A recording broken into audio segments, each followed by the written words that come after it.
Good afternoon, this is Nate Reason with John Lancaster Toyota in Madison. I'm going to show you the inside of the 2011 Toyota Avalon.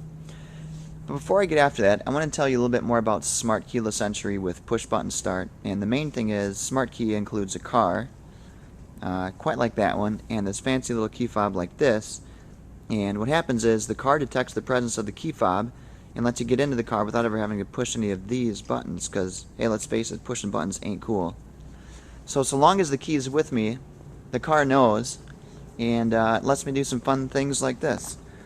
We'll walk up to the trunk of this car, and I can just reach underneath there, push that button, and the trunk opens. Obviously it has a huge trunk. It's an Avalon. But for those of you who have an Avalon now, nothing really changed in the trunk. You still have a pass-through from the trunk to the second row. I'm going to close this guy back up, and while I'm coming down, well, look at that, backup camera. So if you've got an Avalon with nav, comes with a backup camera, obviously shift them into reverse and see what's behind you. So a little bit more about the Smart Key. When you walk up to a car that's Smart Key equipped, it knows that you're there. So right about here, the lights on the inside of the car turn on, and also the lights underneath the mirrors turn on. These lights are called puddle lamps, and they're an LED light, and they obviously just illuminate the ground outside the car. Smart Key then is activated in terms of unlocking a door when you touch it. So, touch the door. Oh, that was no fun. We can lock them,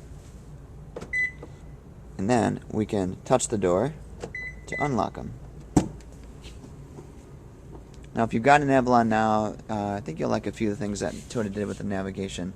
A lot of the features stay the same in terms of location. You still have memory seats on the doors. They're there.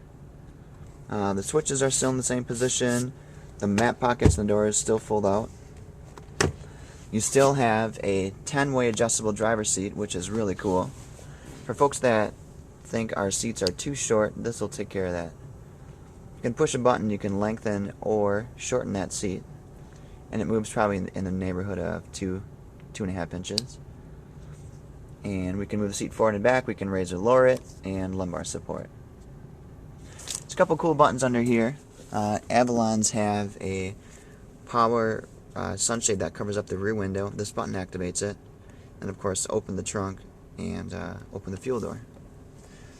New, you'll find traction control buttons, so you can turn the traction and vehicle stability control features off if you wish.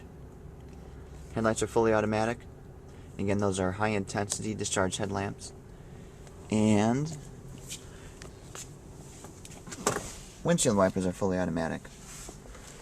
So they have an auto mode that's rain sensing, and the wipers are just to the right of the steering wheel. A couple welcome things in this car are navigation, which is now a Generation 6.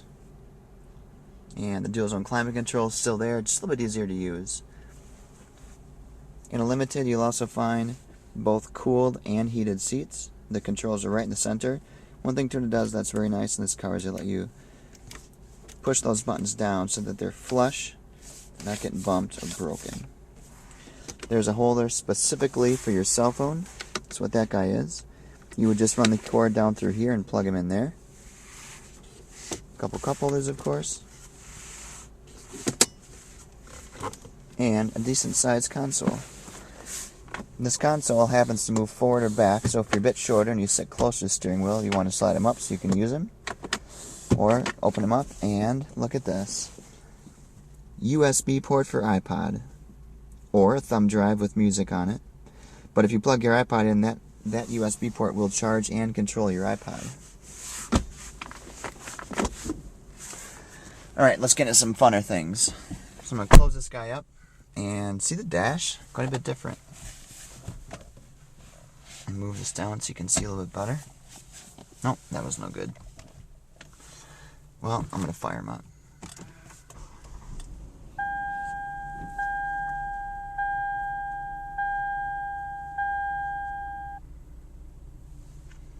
New appearance for the gauges. And one thing that we changed, you're probably used to the great big information display that's right in the center of the car above the radio. We moved it. It's now there. So you'll find outside temperature gauge, And the steering wheel, there's a button display that I would push, and I'll just toggle through the trip computer. So it will do range, instant and average miles per gallon, as well as average speed driven. The shifter is now more centrally located, so the shift reference right here up on top. It's drive, of course. The car will choose between the 6 gears that are available, or it's got sequential shift. And when I move the shifter from drive to the shift position, I can shift it like a manual through the 6 gears that are available. Again, we're right up there.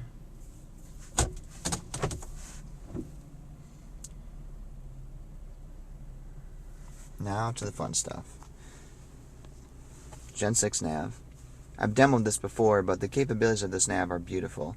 You can talk to this nav, you can say, address, you can put a destination in all by voice. There's no need to pull over and push the destination button and key it in. You can actually drive down the highway at 80 miles an hour, voice your address in, the system understands it, and takes you to your destination. It's got streaming capabilities for Bluetooth, so if you have an iPhone 3G, you can connect that iPhone, make phone calls wirelessly, but you can also stream music. That's pretty sweet stuff. But also, just take a look at how simple everything is in here. There's no more extremely intricate, climate controls and radio controls. Everything is just very, very easy. So this guy down here is all climate. Turn him on, you just hit the auto button, set the temperature that you want to. The car controls the fan speed and the vents based on what you ask for. Passenger controls on the right side, just change them. Very easy stuff. But it's the layout. Again, it's the buttons. The buttons are just so easy. There's only 6, 7 buttons here. Very easy stuff. You're used to seeing this. This is from the older Avalons. It's still there. Again, really more of a simplification of the car. As you kind of look at the dash, everything is about what you'd expect in Toyota. But we made things easier to operate in here, and I think everybody that has this car will really enjoy that.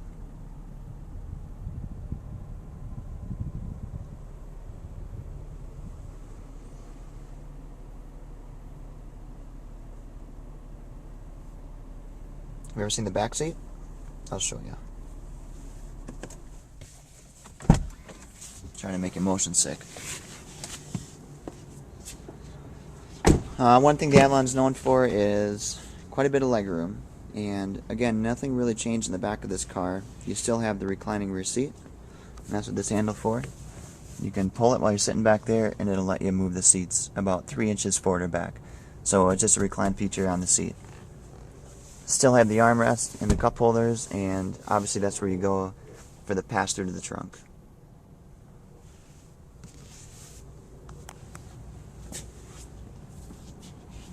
So let's look at the inside of the 2011 Toyota Avalon.